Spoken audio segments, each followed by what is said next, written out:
Okay, but Linamar, like I said, got a question from Greg.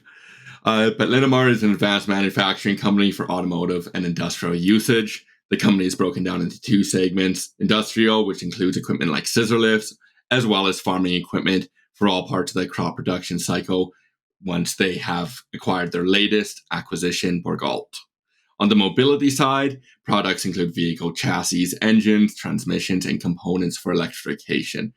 The stock is currently trading about $65 or a $4 billion market cap with a yield of 1.4%. The stock is trading down 11% over the past year. Looking at the last quarter, Q3 2023, revenue was up 16% to $2.43 billion. Gross profit increased 22.5% to $340 million, which is at a 14% margin, an improvement over the prior year's 13.2%.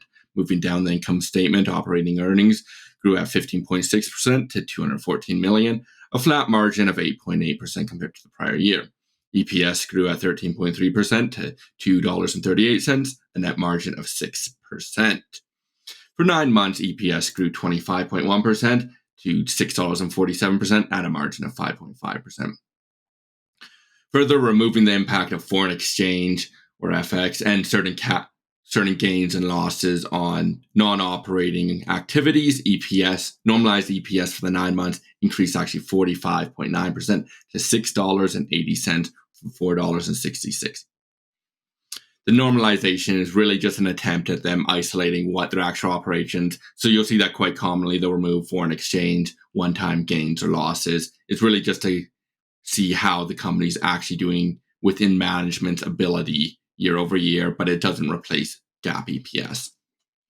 But shifting to the balance sheet, the company has cash on hand of $695 million with debt of $1.7 billion, resulting in a net debt position of $1 billion and leverage of 0.8 times off adjusted EBITDA.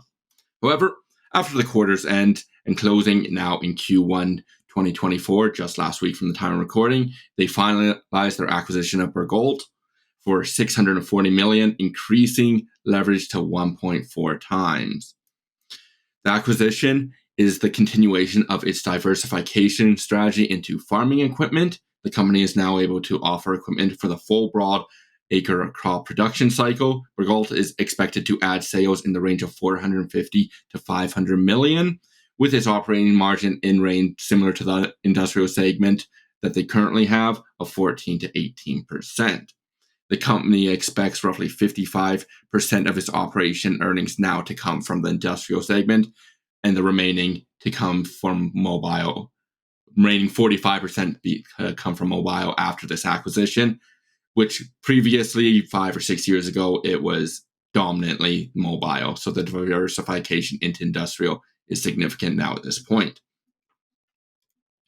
Quickly jumping to a slide from their corporate presentation showing the historic leverage. Linamar has been able to lower leverage after acquisitions before, deleveraging as the company acquired companies and assets, or re-leveraging, I should say, as the company has acquired companies over the past 2 years. You can see they were effectively net zero leverage.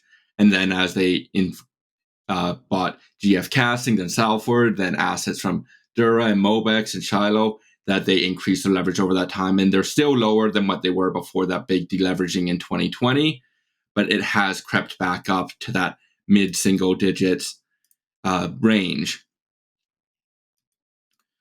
The company does further expect to be able to deleverage to about that 1 times in the next 12 months. That's something which we'll be watching, as leverage in these low margin manufacturing businesses, if it does start to get into that 2.5, 3 times range, that's where it can get quite iffy. If they cannot pay that down, obviously they're not there that high yet, but it can quickly go awry if you stay at that higher leverage for a long period of time because it eats away at the already low margins. Further, if we take a step back, looking at the historic trends on a 10-year timeline, the company has been unable to be consistently accretive on per-share growth and has seen rather stagnant since 2018. But that's really when they start to do their acquisitions, as well as they saw the cyclical nature. We saw a slowdown in the automotive industry and as well as industrial in the 2020-2021 year, which, of course, as well, acquisitions, they normally create a short to medium term drag on earnings as well as a as the goal is normally to create long-term growth, which is their goal here. So moving to valuations, the company is trading at 8 times PE and an EV to EBITDA of 4 times. So the market at this time is really pricing in no real growth because they have that 1.4% yield on it as well, which implies the company's effectively expecting no growth, or the market is expecting no growth for the company. Concluding, the company is becoming interesting as it is quite cheap, and they have been on an acquisition spree over the last couple of years. The balance sheet post-acquisitions still has room. It isn't at the point of being over-leveraged, but it is something you do want to watch, because if they were to go, let's say, do another 1 or 2 acquisitions the same size of Bergold, that would put them at the upper end or over where we would like to see them. As of now, we would like to see growth from the integration of the acquisitions, as well as, of course, organic growth from their existing business lines. And we would need to see that hit the bottom line, not just sales growth.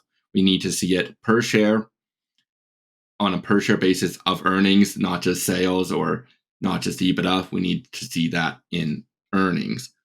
As well, with the latest acquisition, we should be able to see a bit less cyclicality, which is always nice to see, as farming is less cyclical than the automotive industry. And yeah, as a whole, we'll just continue to monitor the company for that per share growth. So the one thing which you'll really want to watch for if you do start to see the growth is if the market is willing to give them a bit of a higher multiple. If they can get that to that 10 times 12 multiple for price to earnings, then you can really see some nice returns on a company like this. But to do that, they need to see some sort of accretive per share growth. I agree. Diversification outside of what is historically a cyclical end market, the automobile segment, would potentially afford a higher multiple at some point, because that sector, automotive parts, essentially has traded at a discount for decades because of the inherent cyclicality. Although, again, the estimates right now are for Linamar to grow again this year and grow on a per share basis. So it does look cheap relatively on a historical basis, and to the market, of course. Again, auto parts manufacturers typically trade at a significant discount, but it looks quite significant now, given the fact that there is some growth as well, and there has been for a couple of years. So yeah, it is an interesting company. The dividend's not huge, but it has grown. Has it not grown over time? It's inconsistent growth. So like Okay, 08, they cut, 2022, Yes. they cut, then they brought it back up, then it was flat for a few years. So you're not going to see that year over year growth. Yeah. You see a jump up for a few years, then flat, then jump up. Consistent with the inconsistency of the market. Exactly. Of the inconsistency of its end market, right? Yeah, exactly. Okay. Yeah. So Makes sense. Yeah, I put them as cautious optimism at this time. Yeah, for sure.